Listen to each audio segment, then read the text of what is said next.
రేవంత్ రెడ్డి గారి నాయకత్వంలో, సోనియా గాంధీ, రాహుల్ గాంధీ గారి నాయకత్వంలో, మరి మన పెద్దల జిల్లా మన రాష్ట్ర మంత్రివర్గంలో దామోదర్ రాజనరసింహ గారు, ఇన్ఛార్జ్ మినిస్టర్ కొండా సురేఖ గారు, వీళ్ళందరి నాయకత్వంలో నీలమ్మను మన మెదక్ పార్లమెంట్ అభ్యర్థిగా సోనియా గాంధీ, రాహుల్ గాంధీ, రేవంత్ రెడ్డి గారు డిక్లేర్ చేసిన సంగతి ఈ రోజు నామినేషన్ రావడం జరిగింది. మనందరూ కూడా తెలిసిన విషయమే. ఒక విషయాన్ని మీ అందరు కూడా తెలియజేస్తుంది ఏంటంటే, గత 25 ఏళ్ల కిందట ఇది ఇందిరమ్మ పార్లమెంట్. ఇది మీ దగ్గర కసి ఉందా? కసి ఉందా?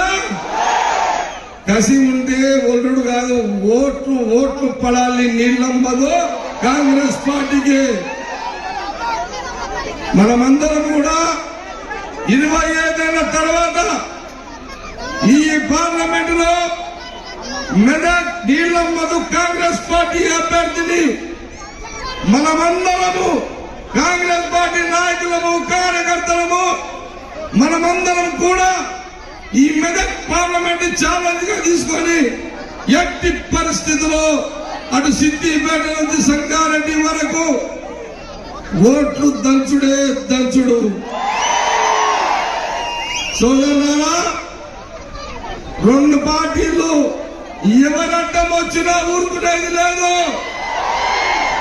జిమ్మికులు చేసినా ఊరుకునేది లేదు. హుషారుతోటి ఆట ఆడుదాం. అర్థమైందా?